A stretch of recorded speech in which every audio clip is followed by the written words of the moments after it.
So for creative critical reflection question 4, the question is, how does your product use or challenge conventions, and how does it represent social groups or issues? The first thing that I want to talk about is the narrative.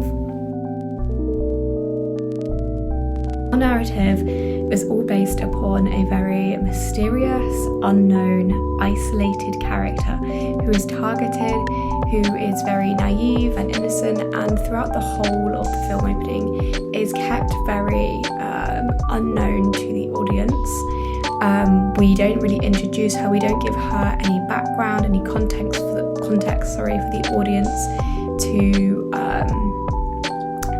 learn about her from. And that is very conventional of the psychological horror genre. Our film starts in media res, which basically means that it starts in the action. There's no introductory, like I said, context. It starts in the middle of the action. And this structurally is very conventional. I can use Scream here as a reference when I was doing my research and planning. Scream 2 is the one that I watched the opening for.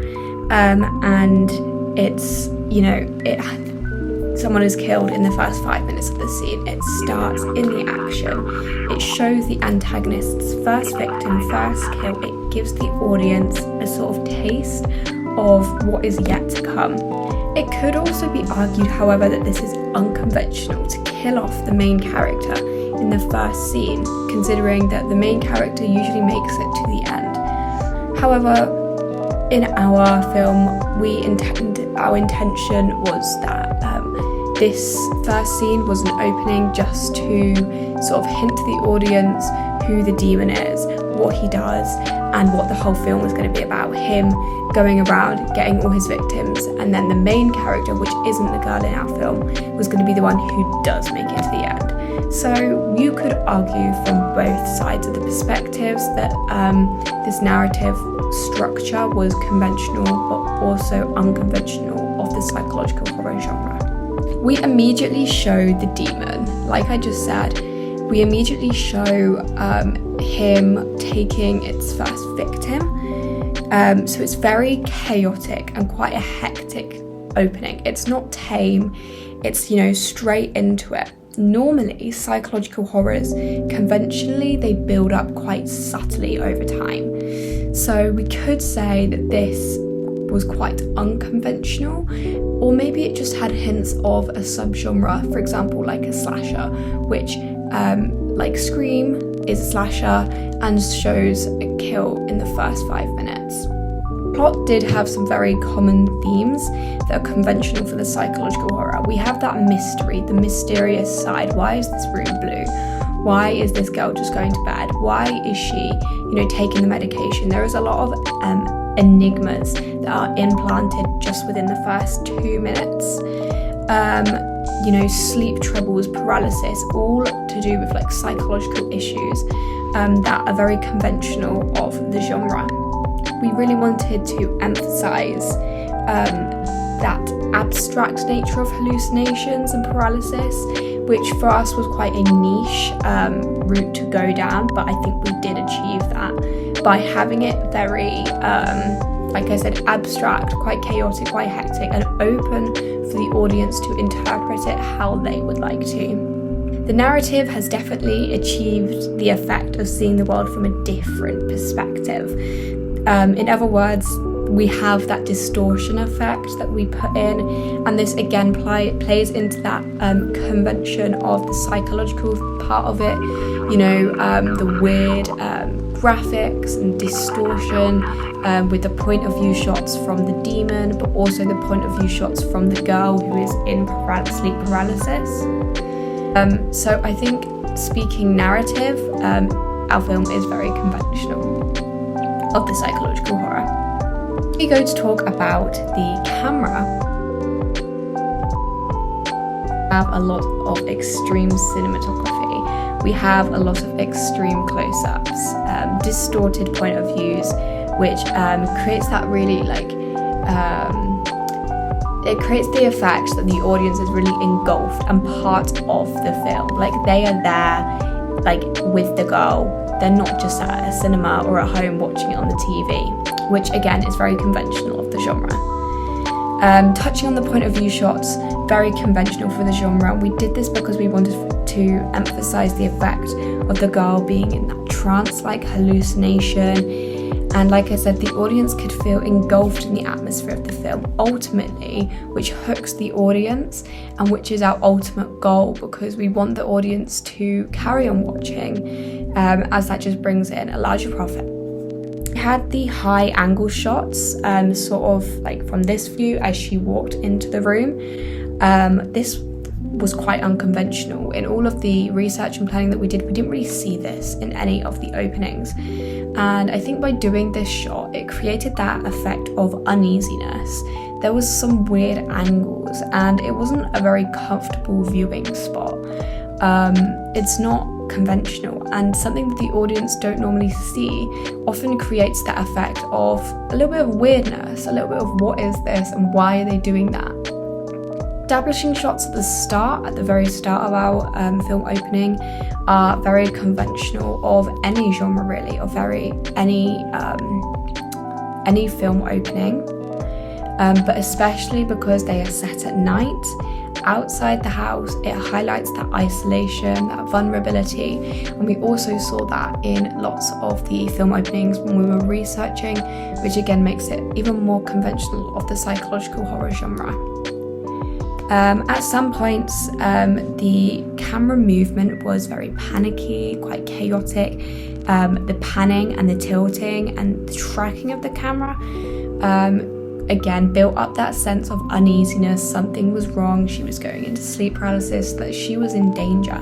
And again, this was very conventional of the horror genre, let alone the psychological horror genre.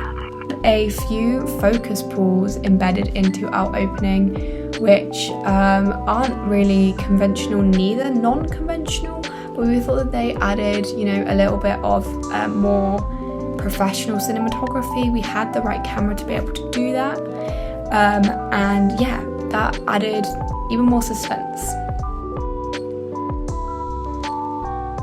The editing side of things was all very conventional. We had a rapid build-up, quite fast-paced editing, short cuts. It started off a little bit slow, but then it gradually picked up speed. Stuff happened, the demon came out, she got paralyzed, and it ended on the black screen. So that was very conventional. We had eyeline matches, which we edited in, her looking at the demon and vice versa, the demon looking at her. So in terms of editing, there's not a hugely amount to say, except from that it was very all conventional. For sound, there was a lack of dialogue, which was quite unconventional in ways. Although silence is used a lot in the horror genre, our whole opening lacks any dialogue at all. And we did this so the audience can interpret, or they're able to view the film in their own individual way, and they were able to, interpret things without any audio cues. That emphasizes the abstract nature of our opening and how unique and individual it is. So you could view the lack of dialogue as unconventional. Add non-diegetic music, and we increased the volume and we decreased the volume in quick bouts, acting as sort of like jump scares in relevance to what was going on the screen. If the demon was coming out, the focus pull, all things like that, which was quite conventional. The soundtrack is very conventional of the psychological horror. We've got, this creepy, suspenseful music, which is very standard. So that's conventional. Natural sounds over the establishing shots at the start, again, were conventional. It set the scene, the outside ambience, the crickets, the howling of the wind. It just helped establish the film setting. Season 7, the room setting itself was very plain. It was a whitewashed room. It's pretty conventional, and it resonates with the references to perhaps a psychiatric ward. it had very clinical connotations, and also the props of the pillbox helped contribute to this, again resonating with the theme of sleep paralysis, hallucinations, and the fact that she wasn't very well. Touching again on the pills and the stale glass of water set on the side for props, again was very conventional. It gave connotations of ill mental health, referencing to those sleep paralysis, the insomnia.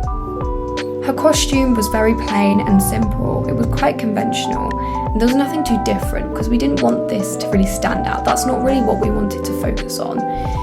Keeping our selection of things that were simple and things that were a little bit weird and abstract was quite specific, because we didn't want too much of the focus to be on what she was wearing or what she looked like. We wanted the focus to be on the action, and that was quite like an intention for us. Again, same with the monster.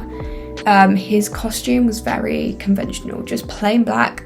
The mask was the biggest feature for us. The mask was what made him scary, what made him a demon. So that was the unique part of his costume, but it still was very conventional. It's what you would see in any psychological horror or any horror. We didn't want her to have any makeup, and we didn't want her to have neat and pristine hair. We wanted it to be a little bit rough and a little bit misshapen, just to show her lack of self-care and how affected and ill she sort of is by the paralysis. Added to the storyline, and it helped build up her character without having to say anything about her. The lighting in the room was the blue lighting. Normally in psychological horrors, it's very dark, low-key lighting, whereas our blue lighting was very striking and it was quite bright, so it didn't really follow any conventions of that low lighting. But again, like I said before, that was something that we wanted to make unique to our film, and that I think we really achieved that sort of weird effect. Why is the whole room lit up blue? And it kind of put the audience on edge. Let's talk about representation, and there's two representations that I want to talk about, and that is representation of someone who suffers from sleep paralysis or suffers from demons in their head. And the second one is the representation of the monster. So the girl really is she symbolises someone who suffers from maybe some hidden or silent trauma, or someone who, suffers with insomnia or sleep issues. Our camera shots really help support this representation. The shots from under the bed, where she shows her shaking feet, the fact that she's on edge, she's uneasy, she's maybe really anxious about wanting to go to sleep. She gets her laptop out, she opens it, she scrolls for a little bit, but she can't bring herself to distract herself. Nothing can bring her pleasure. She can't concentrate. This shows that she is so disturbed and so consumed by all these thoughts in her head and what is about to happen when she knows she's about to go to sleep and she's about to get paralyzed by the demon. The tears rolling down her face, highlighted with the extreme close-ups, despite her not saying anything, represents the fact that she is suffering in silence. She's so trapped and she can't do anything about it, but just the single tear rolling down her face really represents how she's suffering. Hands grabbing the bed also, maybe for reassurance, or maybe just because she feels like she needs to hold on because of this trauma, what is happening to her. She is overall represented as suffering. She's anxious, she's paranoid, and this is all done through her body language, her jittery movement, her shaking, and this is supported by the camera work and also our mise-en-scène. The representation of the monster then, he is a little bit odd, a little bit strange, and we are not really sure who he is. Like, even as creators of him, we don't really know who he is, and that's because we want to leave it up to the audience to interpret who he is. He moves in a really odd way. He moves quickly and sort of in like I don't know how to describe it. He's just a little bit weird. the mask and his costume is very abstract. It's weird, you know, the face, he's got huge eyes, he's got rotten teeth, he's very pale. Again, this contributes to the representation of the monster being a very weird demon thing that you'd like not want to see in your nightmares, but something that would come up in your nightmares. We didn't want any really obnoxious imagery or graphics like CGI, just because we thought that this would, you know, make it a little bit unrealistic. But because it's not really unrealistic, the graphics put into it, we only have a little bit of distortion, which is to a certain extent unrealistic, but actually it's not hugely fake. And this helps, you know, represent him as quite realistic. He's represented further as very mysterious and very ambiguous. Again, an enigma. We don't know who he is.